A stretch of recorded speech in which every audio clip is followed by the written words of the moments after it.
अगर तुम इस वीडियो को पूरा देखते हो और लास्ट के 4 रूल्स को फॉलो करते हो तो I bet you will never ever stuck in procrastination loop again.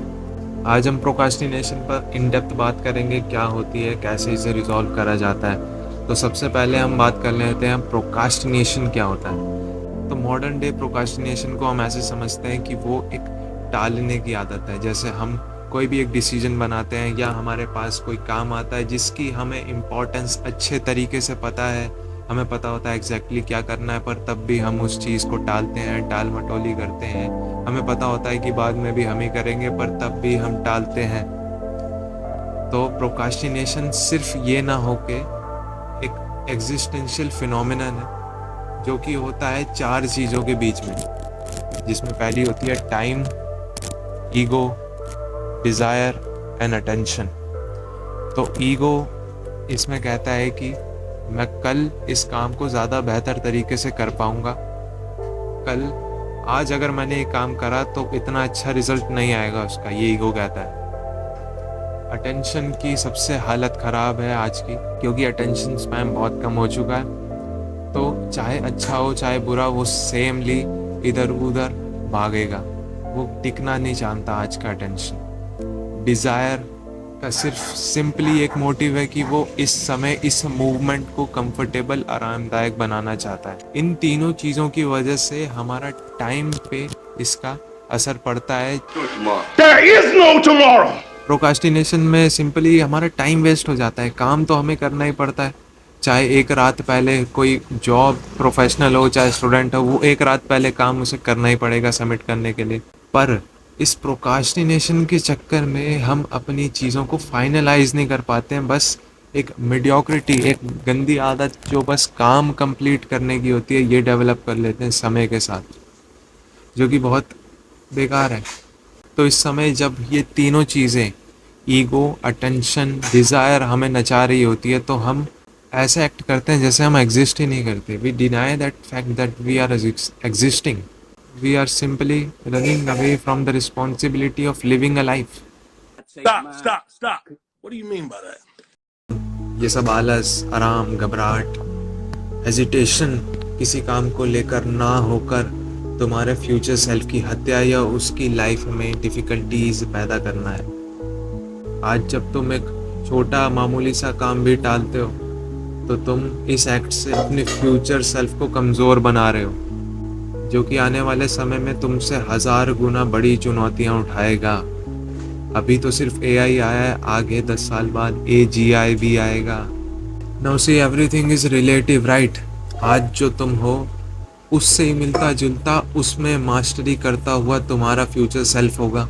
पर अगर आज जो तुम्हारी ड्यूटी है, तुम्हारी रिस्पॉन्सिबिलिटी है, आज तुम उसे ही नहीं निभाओगे तो फिर भविष्य का इंसान तुम्हारे 2 साल के पुराने मैस को समेटेगा। पूरा टाइम पीरियड, टाइम ऑर्डर ही बिगड़ जाएगा यार। फिर जब तुम्हें डिसिप्लिन, कंसिस्टेंसी सीख जाना चाहिए था, तुम तब नहीं सीखोगे तो स्किल डेवलप कब करोगे?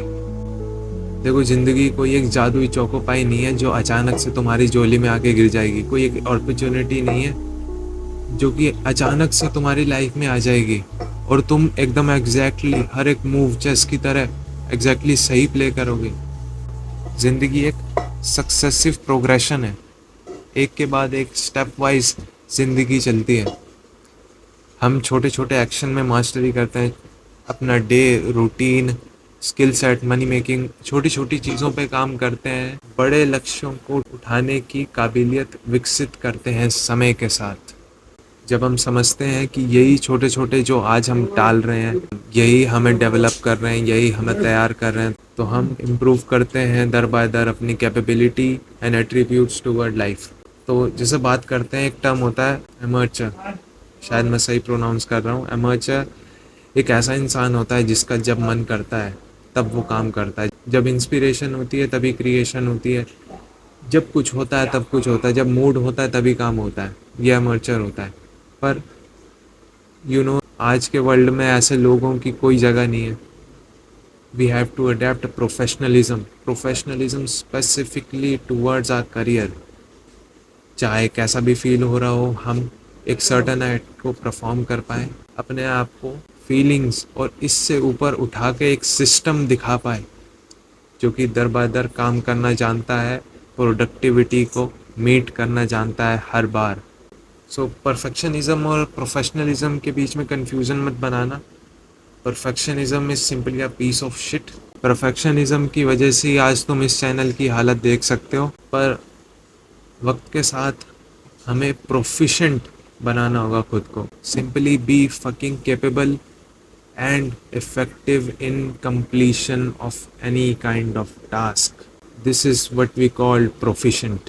तो प्रोकास्टिनेशन के सिंपली 4 जन्म ही होते हैं, इससे बाहर प्रोकास्टिनेशन का जन्म नहीं हो सकता है। Number 1, waiting for feel readiness. जब हम तैयार फील करेंगे तब काम करेंगे, पर रेडीनेस फील करने के लिए आपको अपने सर्कमस्टांसेस कुछ ऐसे बनाने पड़ेंगे, अपने आप को कंडीशन कुछ ऐसा करना पड़ेगा, उस कंडीशन में डालना पड़ेगा जो आपको सही में मूव करे, जो आपको फील रेडी करने के लिए इंडिकेशन दे, ज़रूरत पैदा करे। अगर आप इसको दूर से देखते रहे, महसूस करते रहे, किसी दिन आएगा तो सिर्फ आपका डर बढ़ेगा, गिल्ट बढ़ेगा और कुछ नहीं होगा। जिस दिन एक्ट करोगे डर गिल्ट धीरे धीरे कम होता जाएगा। Seeking clarity by thinking. Thinking is a good thing but just thinking is not. Seek clarity by doing things. जब चीज़ें थोड़ी सही हो जाएगी देन वी विल डू। लेकिन भाइयों बहनों, स्टेबिलिटी भी तुम ही लाओगे। जो चीज़ लाइफ लाती है वो स्टेबिलिटी नहीं होती, वो मिडियोक्रिटी होती है, वो एक एक्सेप्टेंस होती है कि ठीक है यार, नहीं कर पाए, निकल गया समय। ये चीज़ लाती है लाइफ। लाइफ हमें हम्बल करती है, पर तुम हो जो स्टेबिलिटी लाओगे। Self trust issue.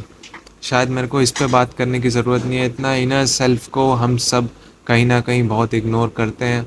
हमारी अंदरूनी आवाज़ को हम बहुत दबाते हैं, जिसकी वजह से उसने भी बोलना बंद कर दिया और उसे भी ऐसा लगता है कि we don't damn serious about it. तो इसके सिंपली 4 सॉल्यूशन है, जिसको मैंने एक लिखा है। Oh my God, bro. Oh, hell no, man. What the fuck, man? Get your ass on, boy. पढ़ के बता देता हूँ मैं क्या है। तो प्रैक्टिकल टिप यही है कि clear promise to deliver daily. एक क्लियर कमिटमेंट रखो, एक क्लियर प्रॉमिस करो खुद से कि किसी दिन मूड नहीं होगा तब भी कुछ ना कुछ करके ही लौटेंगे, कुछ ना कुछ कन्फ्यूज़न रखेंगे, कुछ ना कुछ कहीं ना कहीं से क्लैरिटी निकाल देंगे उस दिन भी। Set a non negotiable time period. तुम्हारे दिन की शुरुआत हो चाहे कभी भी, जब तुम कंफर्टेबल हो, एक नॉन नेगोशिएबल, जब तुम फुली फोकस्ड होगे और काम होना उस समय निश्चित होगा। काम तो उस समय होना ही होना है, ऐसा होना चाहिए। Give yourself a fully discipline two hours. Record micro wins. हम कैसे छोटी छोटी चीज़ों पे अपनी कमांड ले रहे हैं, कैसे हम रूल फॉलो कर रहे हैं, इस चीज़ को भी नोटिस करा करो और प्राउड फील करा करो। And the fourth point is introduce system in your environment. जब तुम ऊपर वाले 3 रूल्स में मास्टरी कर लोगे, चौथा रूल तुम्हें ऑटोमेशन पे डाल देगा। तुम्हें इतना रेजिस्टेंस फील नहीं होगा जितना तुम्हें हमेशा हुआ करता है। तुम्हें एक सिस्टम बिल्ड करना पड़ेगा, एक एनवायरनमेंट बिल्ड करना पड़ेगा जो तुम्हें चलाए खुद ही। तो वीडियो के अंत में मैं बस यही बोलना चाहता हूँ कि प्रोफेशनलिज्म एक सोललेस, लाइफलेस इंसान बनना नहीं है। प्रोफेशनलिज्म फीलिंग, इमोशन को फील करना है, ना कि उनके भाव में बहना। यार, चीज़ें कम समय में भी हो सकती है, हम ये जानते हैं, पर हम टालते हैं, आनाकानी करते हैं। तो चीज़ें कम समय में निपटाओ, फ्री टाइम में डू समथिंग प्रोडक्टिव। आप अपने आप को कोसते रहोगे, अपने आप को गिल्ट में डालोगे, इससे बेहतर है अपनी वैल्यूज़, कमिटमेंट्स और करेक्टर को री-इस्टेब्लिश करो। मैं ऐसा हूँ, अगर मैं खुद को प्रॉमिस करता हूँ, अगर मैं कमिटेड हूँ, तो मैं इस काम को पूरा करके ही रहूँगा। That's all for this video.